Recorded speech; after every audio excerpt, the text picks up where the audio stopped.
안녕하세요. 파산관제인 홍인필 변호사입니다. 이번 시간에는 미국 파산법 개론 제3장 법인의 회생과 절대우선의 원칙 두 번째 시간입니다. 미국 지금 세계의 어떤 회생제도가 미국법 회생에서 이제 철도회사의 회생에서 출발했다는 것을 지난번에 했고요. 이러한 권리 변경이 일컬어 파산법 11장의 맥락 하에서는 채권자들에 의한 철도회사의 과거의 채무가 면책되어 효력을 잃었다고 말하기도 한다. 그러나 이 장의 앞부분에서 언급했듯이 이러한 식이 면책이라고 말할 때는 신선한 새 출발의 기회가 주어진 개인의 경우에 있어서는 전혀 다른 의미를 가진다.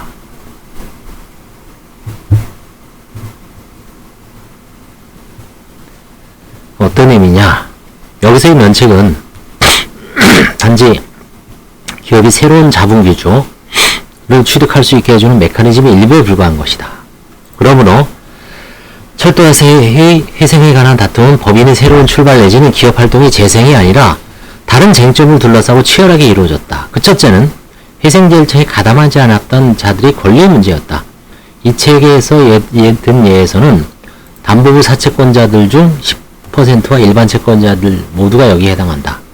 불참했던 담보부 사채권자들은 회생에 가담한 다른 사채권자들이 달러당 50센트를 받을 때 자신들은 달러당 10센트밖에 받지 못했다고 강력히 주장한다. 여기에 대한 반박으로는 원했다면 그들 역시 회생 절차 참여해서 달러당 50센트를 받을 수 있었는데 그렇게 하지 않았으니 어쩔 수 없다는 주장이 가능할 것이다. 그러나 이에 대하여 가담하지 않았던 사채권자들은 회생 절차는 두 가지 나쁜 선택지 중 하나를 강요했을 뿐이라고 반박한다. 즉, 가상적 경매 절차를 거치면서 달러당 10센트의 현금을 받고 퇴출되거나 회생인회가 멋대로 명하는 조건이 무엇이든지 간에 불종하도록 강요되거나 둘 중에 하나의 선택밖에 없었다는 것이다. 개별 사채권자 어느 누구도 회생위원회가 원하는 것을 마음대로 하지 못하도록 저지하기 위하여 필요한 노력을 할 수 있기에 충분한 만큼의 투자를 한 바 없었다. 결과적으로 회사의 내부자들이 절차를 통제하는 주의에 남았고 철도회사의 경영권을 그대로 유지하는 결과를 낳았다. 따라서 강제관리 및 경매를 통한 회생은 두 가지 위험, 즉 사채권자들이 분산된 행동으로부터 내부자들이 부당한 이익을 취할 가능성과 소수의 사채권자들이 철도회사의 자본구조를 새로 형성하려는 다른 사람들이 공동 노력에 무임승차하고 하는 위험을 피해 운영할 필요가 있었다.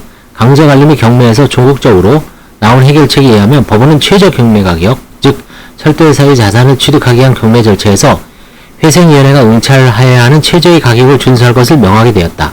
최저 경매 가격이 충분히 높이 정해지는 것을 보장함으로써 소수권자인 담보부 사채권자도 그들이 민사법상 청구권의 가치에 상응하는 금액을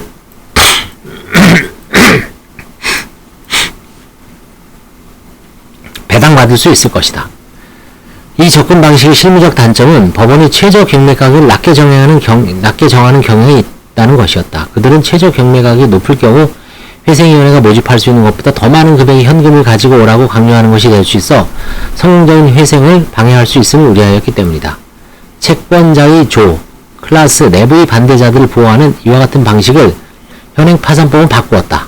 이전의 계획에 사용되던 절차를 연방의회는 1898년 파산법 하의 회사 정리 절차로 편입하였다. 이게 코퍼레이트 리오거니제이션이죠. 회사 재조직, 회사 정리 절차로 편입하였다.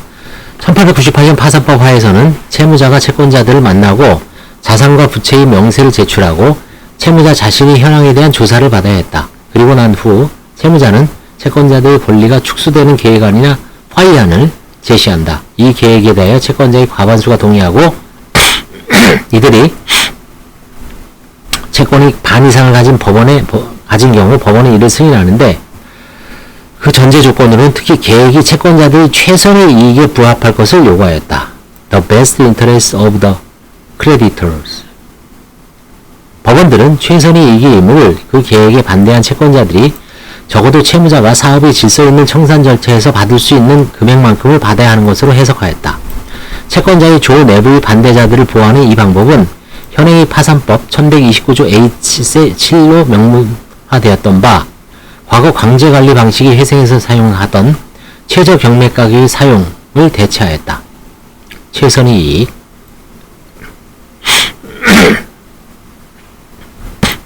현대의 11장 절차의 운영 과정에서 더 중요한 것은 회생에 참여할 기회가 전혀 없었던 일반 채권자들의 불평에 대한 답으로 출연한 절차이다. 일견 일반 채권자들이 불평할 처지는 전혀 아니라고 생각할 수도 있다. 철도회사의 가치는 담보부 사채권자들이 채권 합계인 1억 달러보다도 낮다.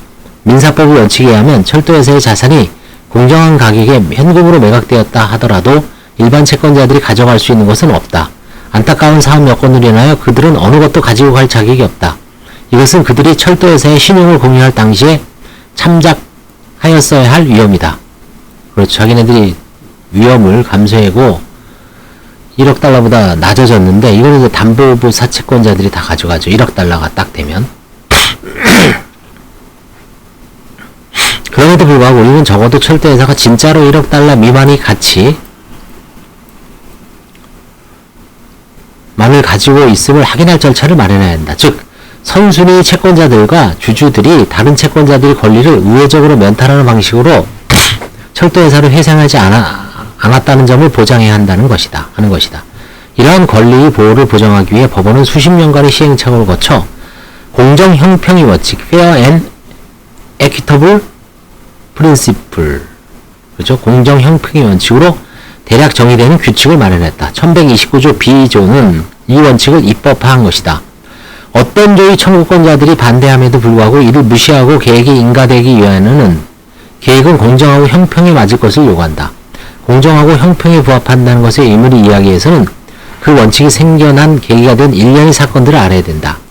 이 사건들 중 가장 중요한 것이 노던 퍼시픽 레일웨이 컴퍼니 대 보이드 사건이다. 1888년 스파울딩 맞나요? 스파울딩이란 사람이 25,000달러 상당의 자재와 역물을 데블렛넨 레일로드 철도회사에 공급하였는데 그는 대금을 받지 못하였다. 후어 철도회사의 자산은 몇 번의 구조조정 후에 궁극적으로 노던 퍼시픽 레일로드 철도회사의 일부가 되었다. 스파울딩은 노던 퍼시픽 레일로드의 이 대금에 대한 법적 책임을 물을 수 있을 것이라고 생각했다. 그러나 그에 대한 판결을 받기 전에 노던 퍼시픽 레일로드는 지급불능 상태가 되어 강제관리 및 자산경매 방식에 의한 회생을 겪었고 그 결과로서 노던 퍼시픽 레일웨이라는 여긴 레일로드죠. 여긴 레일웨이입니다. 새로운 법인 탄생하였다. 스파울딩의 상속인인 보이드는 노던 퍼시픽 레일로드의 회생 절차에 참여하지 않았고 그 대신 새로운 법인 노던 퍼시픽 레일웨이를 상대로 소를 제기하여 1913년 마침내 미국 연방대법원에까지 올라갔다. 법원은 우선 과거의 노던 퍼시픽이 후의 채무에 관하여 책임이 있다고 판단하였다. 그 다음 법원은 새로 형성된 노던 퍼시픽이라는 이름의 회사가 과거의 노던 퍼시픽 이름을 썼던 회사의 채무에 대해 여전히 책임이 있는지에 대해 판단하게 됐다. 보이드는 과거의 주주들이 새 법인의 주주로 그대로 남아있기 때문에 법원 감독하에 자산이 매각이라고 하더라도 그것이 그의 채권을 소멸하게 할 수는 없다고 주장하였다. 그는 경매에 붙여진 자신의 재산을 경매에 참여하여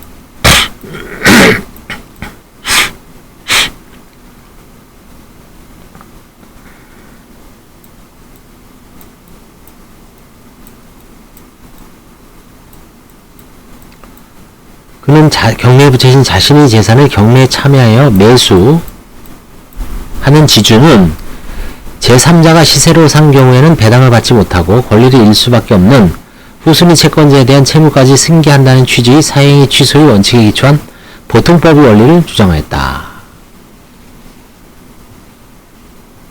보이드는 회생에 참여하지도 않았고 그의 채권을 포기하지도 않았다. 그래서 그는 노던 퍼시픽 레일웨이로 하여금 노던 퍼시픽 레일로드의 채무에 대해 책임을 지라고 고집할 수 있었다. 노던 퍼시픽 레일웨이가 이제 새로운 회사죠. 레일웨이의 변호사들은 법원 경매 절차는 존중돼야 한다고 주장하였다. 그들은 이 상황을 부동산 거래에 유추한다는 것은 부적절하다고 단언하였다. 레일웨이는 레일로드와는 구별되는 새로운 법인체였다. 비록 위 두 회사의 주주들이 같다고 하더라도 그 형식적인 차이는 존중하여야 한다. 법원 경매는 형식에 있어서 정상적이었으며 사기로부터 자유로웠다. 자산은 공정한 가격에 매각되었고 그 가격은 장보고 사채권자들이 보유한 청구권이 총 합계에 미치지 못하였다. 보이드가 회생 절차에 참여하였더라도 그는 아무것도 못 받을 것이다. 이러한 경우 보이드의 주장대로 거래의 성격을 다시 규정한다면 선량한 자에게 타격을 주는 기획소송만 장려하게 되고 지급불능 상태인 철도회사의 회생을 실현 불가능하게 할 것이다. 하급심에서 노던 퍼시픽 레일로드가 패소했고 곧이어 연방대법원에 상고하였다. 보이드 사건에서 다수의 의견은 법원 경매에서 채무자 자신이 매수하는 것의 효력을 제한하는 보통법상의 규칙은 기업의 회생에 관한 법에도 역시 존재한다고 판단하였다.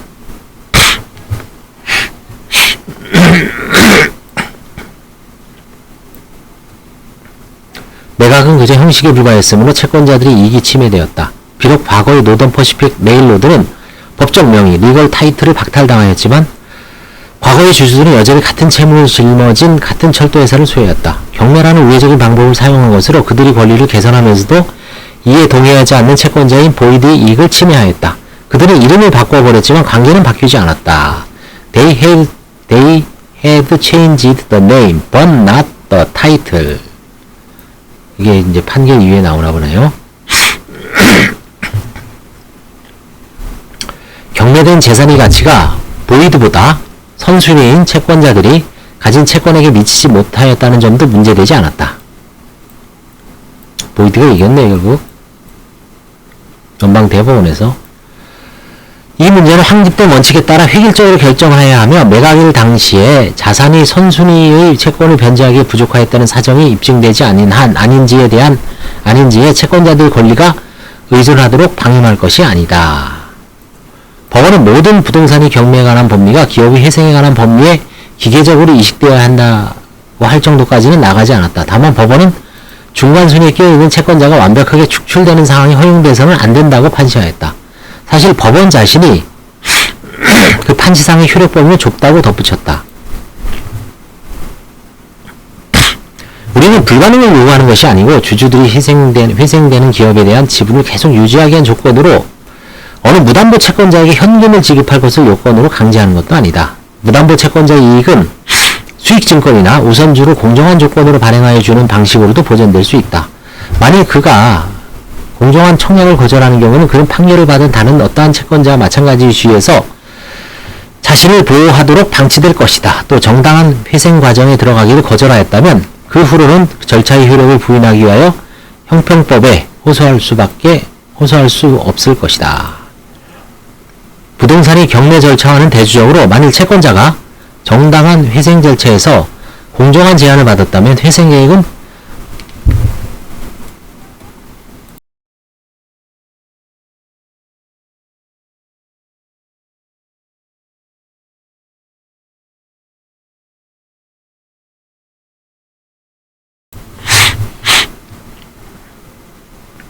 부동산이 법원 경매 절차와는 대조적으로 만일 채권자가 정당한 회생 절차에서 공정한 제한을 받았다면 회생 계획은 주주들을 포함시킬 수도 있었다.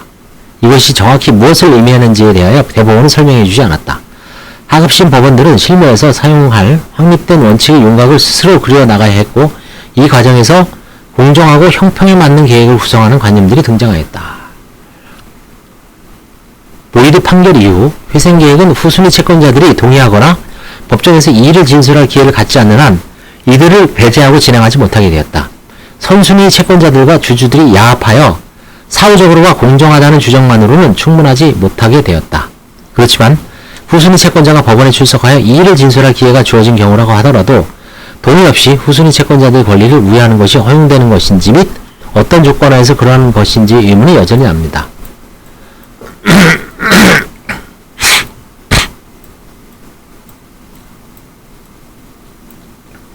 법원은 케이스 대 로스앤젤레스 룸버 프로덕트 사건에서 이 문제를 피할 수 없게 되었다.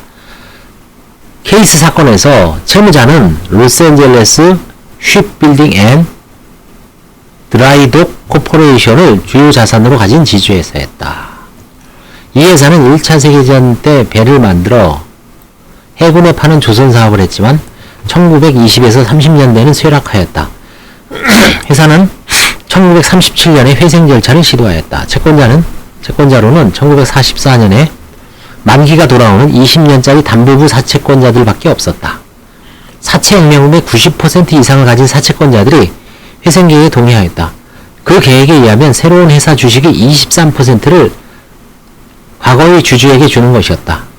이 주주들은 사업을 운영하는 데 경영자 역할을 계속하기로 했지만 새로 현금을 출자하기로 예정되어 있지 않았다. 지방법원은 그 계획이 공정하고 형평에 부합하다고 판단하였다. 법원은 사채권자 중 2명만이 계획에 반대하였음을 지적하면서 실질적으로 거의 모든 사채권자들이 승인한 회생을 저지할 능력을 단 2사람의 반대자에게 부여하기를 원하지 않는다고 판시하였다. 법원은 주주들이 회사에서 경영자로서의 책임을 맡기기를 희망하고 있고 또 이들이 회사의 운영에 대해 잘 알고 있고 조선사업에 경험이 있는 유일한 사람들이라는 점을 들어 과거의 주주들이 지분을 유지하는 것을 정당화하였다. 더욱이 법원은 다음과 같이 지적하였다.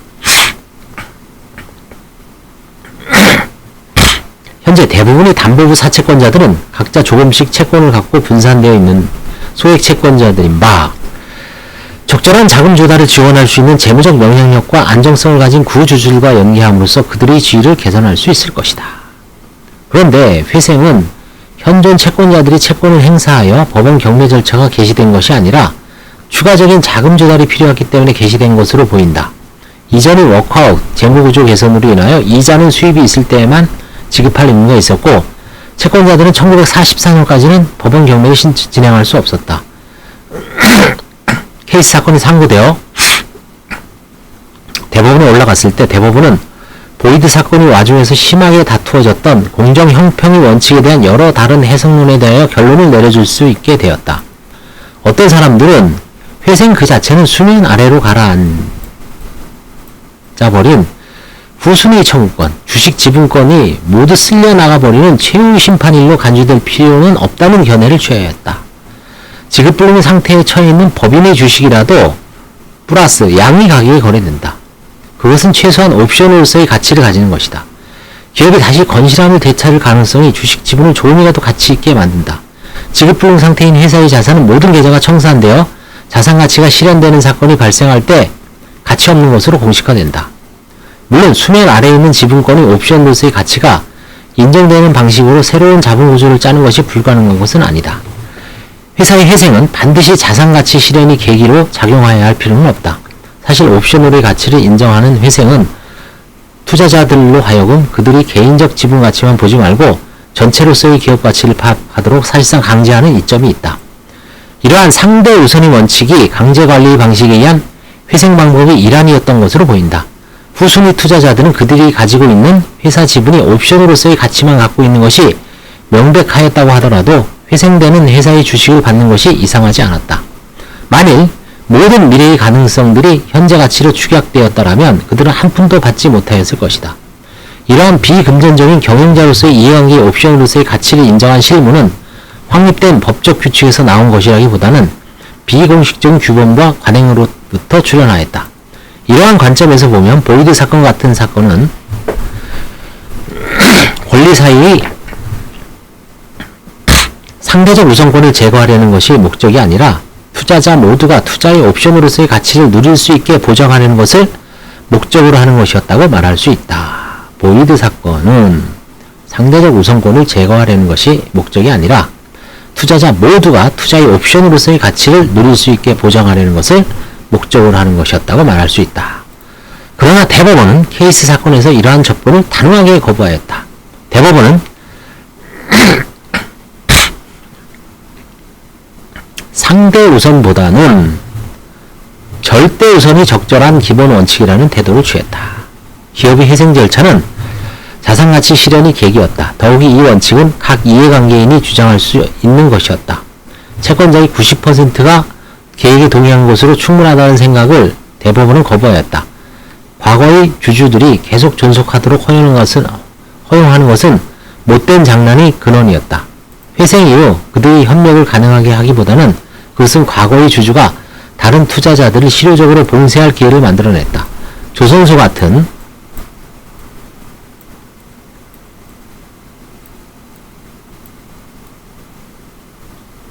기업에서는 주주들이 일상적인 영업을 관리하지 않는다. 전문 경영인들이 그러한 일을 할 수 있도록 영업될 수 있다. 그게 제한적인 상황에서만 과거의 주주는 다른 권리자의 반대에도 불구하고 계속 기업에 남는 것이 허용되어야 한다. 공정 형평이라는 기준은 각 채권자들에게 계속 기업으로서의 회사의 가치에 대한 완벽한 우선권, full right of priority를 부여하였다. 케이스 사건은 이렇게 해서 변호사, 판사, 그리고 의회가 승인해온 공정 형평과 절대 우선이라는 용어 사이 연계를 만들어냈다. 일단 대법원은 이와 같은 연관을 확립한 후 채권자의 이해에도 불구하고 지급불능의 회사의 회생 과정에서 주주들이 주식을 전부 소각당하지 않고 다시 경영에 참여할 수 있는 가능성은 급격히 줄어들었다. 절대 우선의 원칙은 주주들이 회생되는 채무자에 대하여 지분을 계속 유지하는 것을 주주들이 그 주식에 대하여 공정한 가격을 지급하는 경우에만 허용한다. 더욱이 주주들이 공정한 가격을 지급하였음을 보장하기 위하여는 그러한 지급의 가치가 쉽게 평가될 수 있는 것이어야 한다고 대법원은 요구했다. 만일 한 채권자라도 지급불능인 채무자의 회생계획에 이의를 제기하는 경우에는 모든 상황을 고려하여 주주의 출자에 합리적으로 동등하다고 인정되는 현금 또는 현금 등가물의 현실적 출현에 의하여 뒷받침되지 않는 한 구주주에 대하여는 어떠한 가치라도 부여하는 것을 회생계획의 내용으로 포함될 수 없다. 이전의 법률에 의하면 반대하는 채권자 한 명이 계획이 공정하고 형평에 맞아야 한다고 고집할 수 있었다. 이것을 개별 채권자에게 의무 있는 저지 권능, 비토 권능을 준 것이었다. 실제로 케이스 사건에서도 반대하는 채권자 중 한 명은 오랜 기간 동안 다른 사람의 채권을 대폭 할인하게 매집하고 나서 전액을 상환받을 때까지 회생을 지연함으로써 이득을 취한 전력이 여러 번 있었다. 그러나 1978년 이후의 현행파산법에서는 대법원이 정의한 바 절대 우선이 완전한 권리는 전체로서의 조가 계획에 반대할 경우만 적용할 수 있게 된다.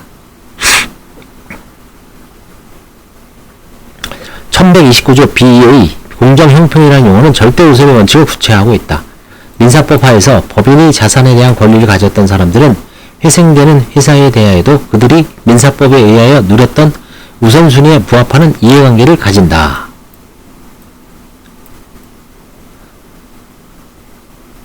파산 이해의 법 절차에서 다른 채권자에 앞서서 변제받을 자격이 있는 채권자, 말하자면 담보권이나 우선특권 채권자는 파산 절차에 있어서 먼저 변제받을 권리가 있는 것이다.